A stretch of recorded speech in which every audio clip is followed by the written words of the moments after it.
Alright, so here's the deal. Been wanting to take this thing off for a while now, and I'm actually kind of glad I finally did.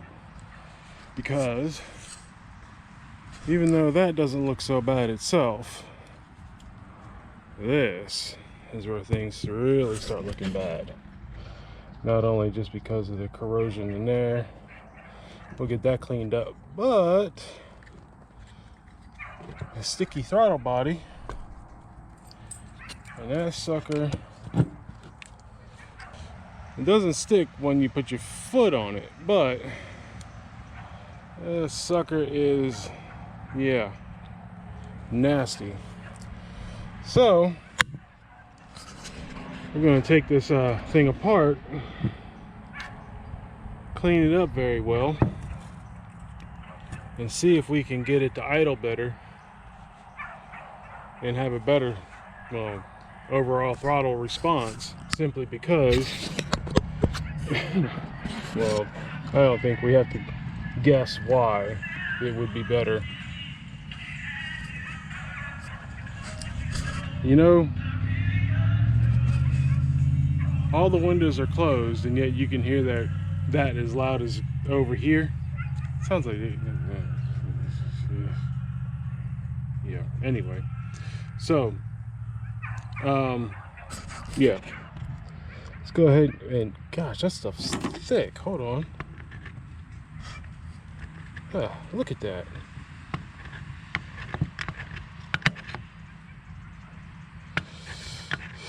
Yeah, this car's been driven for 200,000 miles, but this sure ain't been maintained for that long. So let's go ahead and at least get this screen out for now to clean it, and then I'm going to take the butterfly flap out to make it easier to clean the throttle body sides in there. Then we'll put it back together and we'll clean this up a little bit here. Really not as bad as it seems, but regardless, we'll do it anyway. I'll be back in a minute. Okay, 1 minute later, and we have, yeah, we can see it's even worse than we thought. I'm gonna leave the MAF sensor in there simply because I don't have that bolt yet. I do have them somewhere, but I don't know where they're at the moment. So right now I'm just going to go ahead and clean around it without getting anything right there on the MAF plate, on the MAF wires, and just clean around it, and then clean behind here. And there's the throttle butterfly plate, and then we'll just kind of spray this. I mean, you can still see through it clearly, so it's not really bad, but we'll still go ahead and clean it anyway. Other than that, get to work. Okay, got it done. Ran out of carburetor cleaner, but PB Blaster in a rag works wonders. So even though it's hard to see in there, she is shiny and clean. This looks as good as it's gonna get. And the mating surface here is still clean. So hopefully now we put this back together, she'll idle a little bit smoother, or we'll notice some kind of difference at least. But at least idle smoother, idle lower, and it'll start up easier now that we won't have such a nasty restriction in place. So I'm going to seat this wire back in place to hold the screen in there. There's been a lot of debate over the years whether this screen is really needed or not. Oops. But we're going to go ahead and leave it there for now. I do believe that if I go, oh, hold on, okay. I do believe if I'm going to go and turbocharge this, not this motor, but you know, a new one built up and turbocharged later on.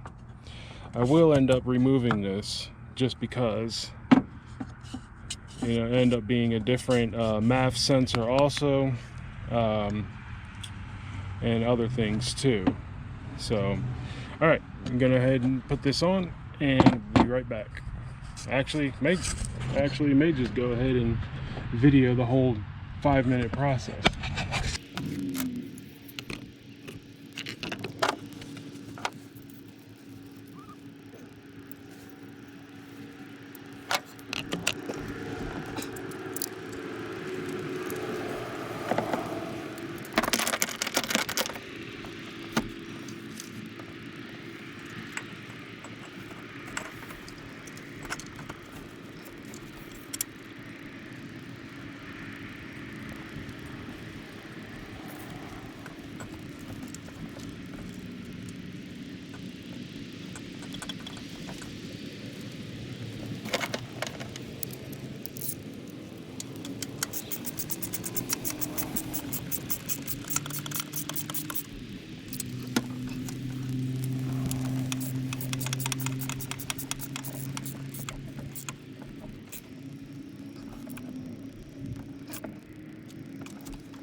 Installed.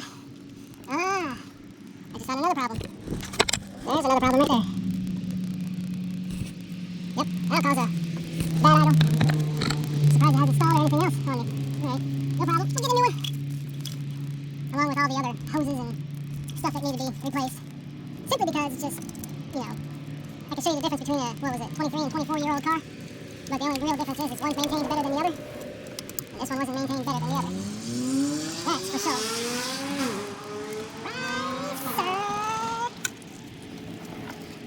Now, if you have a tuner who actually takes pride in his vehicle, builds it up, tunes it, it may sound like that, but boy, does that son of a bitch get up and go. Now, he's not going to get up and go like that guy did, because that guy was like third and fourth gear, still trying to get up and go somewhere. He wasn't going nowhere. Hell, I think my dog can run faster than he can, and he got little tiny legs.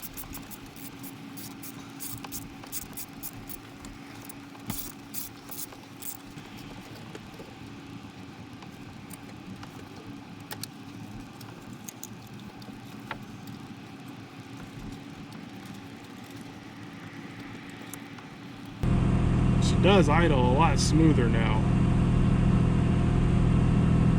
A lot smoother. So, yeah, she doesn't have the shaky shakes no more. She didn't start right. Alright, she didn't start right away, but she idles a lot smoother now, even though she's still, you know, got her choke on. We'll let her get that done in a second. But so yeah.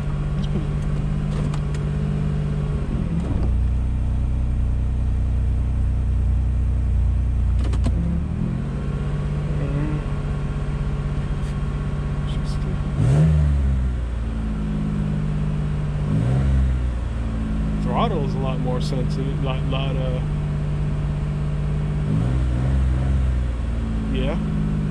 yeah, better. But I don't like the idea that we're idling at 2,000 RPM still. I don't like that idea.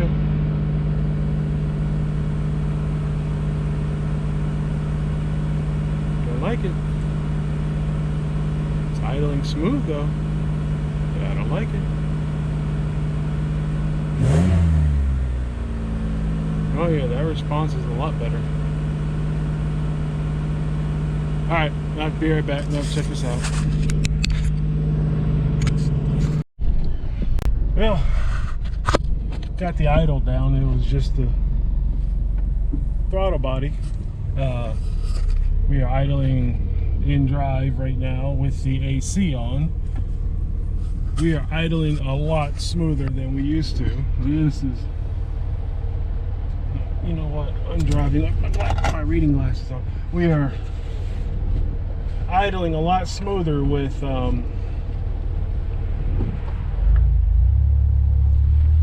AC on than this thing did before.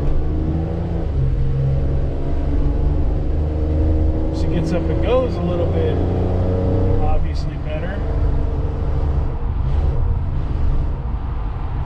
So, I mean, I'm not gonna floor it and drive around town, but I just want to drive it real quick to make sure everything's still good to go. And yes, we're still hearing some kind of weird noise in the back, which I think is a pinion gear.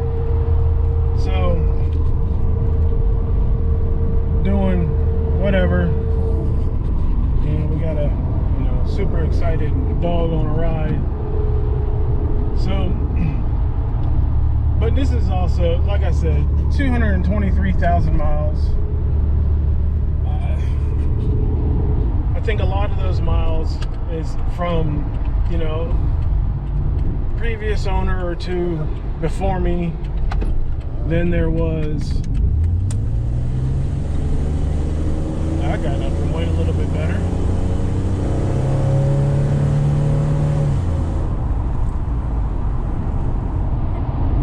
Much more impressive now versus before.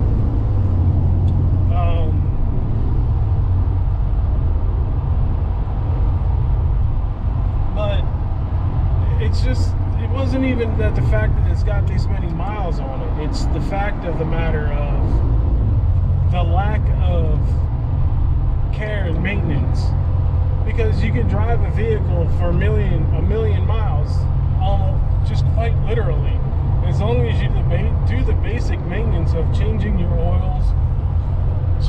Changing your oil in regular intervals of 3,000 to 4,000 miles.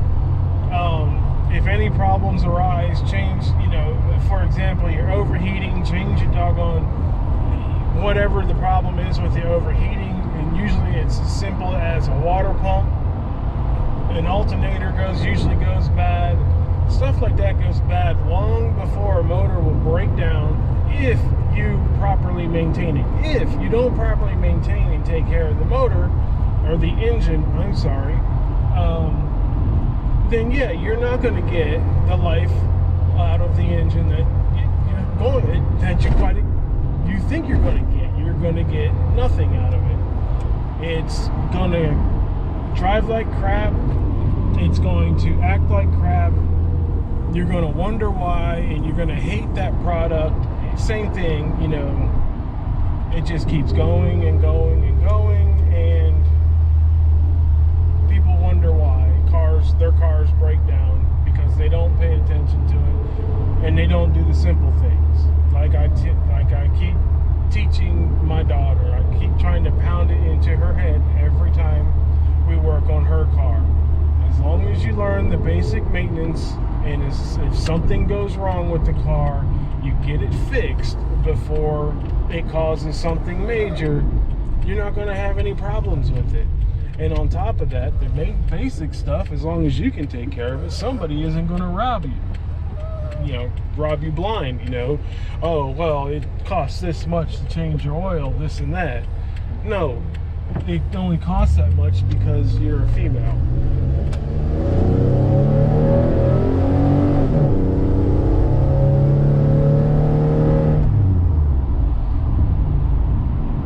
Yeah, I gotta get the exhaust taken care of. I'm not too happy about it myself. Probably got about 2 or 3 exhaust leaks,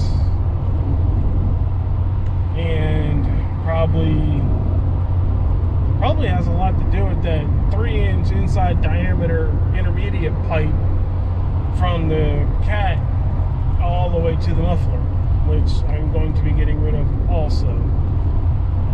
So right now the car is driving perfectly smooth, idling great.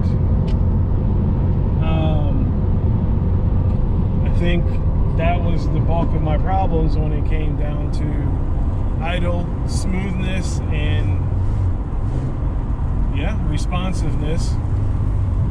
So I'm going to sign off here.